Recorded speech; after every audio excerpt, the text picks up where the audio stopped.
Humility is beautiful because it keeps things real. Humility lies at the core of the work. Without humility, the work doesn't touch the soul. Without humility, the work is powerless. It is only when I do the work with humility that it transforms my life. What is humility? Humility, when doing the work of Byron Katie, is being open to being wrong. If you're not open to being wrong, how can you be objective in your inquiry? Of course, just because you do inquiry doesn't mean that you are wrong, but to do inquiry fairly, you have to at least be open to that possibility. The first question, is it true, is a direct challenge to any established belief.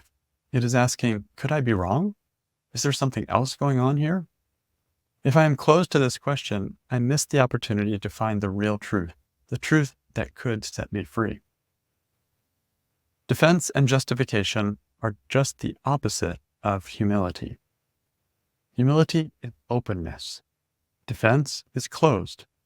Defense is a stance that says, I am right and I'm willing to defend my position. Defense shows up in doing the work in many places. By not being willing to do the work in the first place on an area where I want to stay right. By answering the questions with a yeah, but, or some kind of justification. By explaining why I'm right. By diversion tactic, and by blaming. The work stops working the moment I step into justification and defense. I've lost humility and openness, and the work also stops working the moment I step into self-attack. Self-attack is an opposite of humility too. This sounds strange at first. Wouldn't self-attack be a kind of humility? After all, I'm putting myself down, like self-deprecation. But when you look closely, it's easy to see that self-attack is the very opposite of humility. Real humility would be taking in the truth and letting it kill me quietly.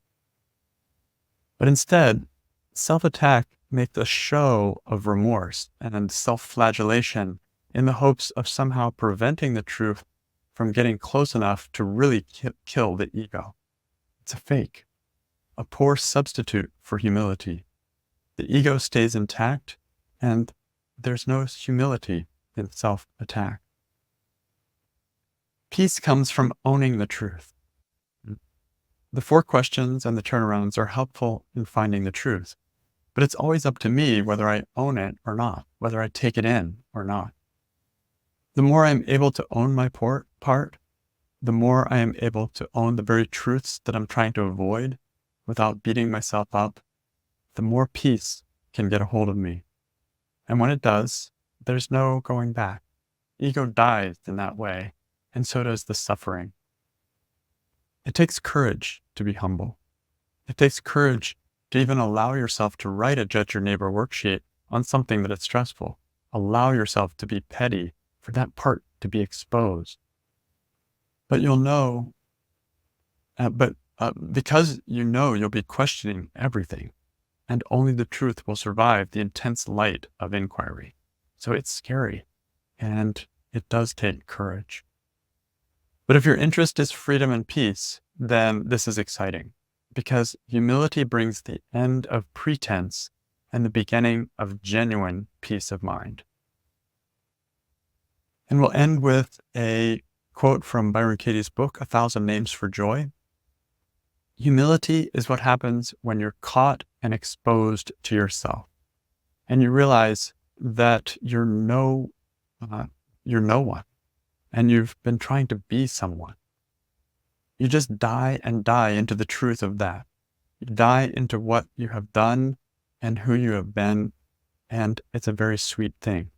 There's no guilt or shame in it. You become totally vulnerable, like a little child. Defense and justification keep falling away, and you die into the brilliance of what is real.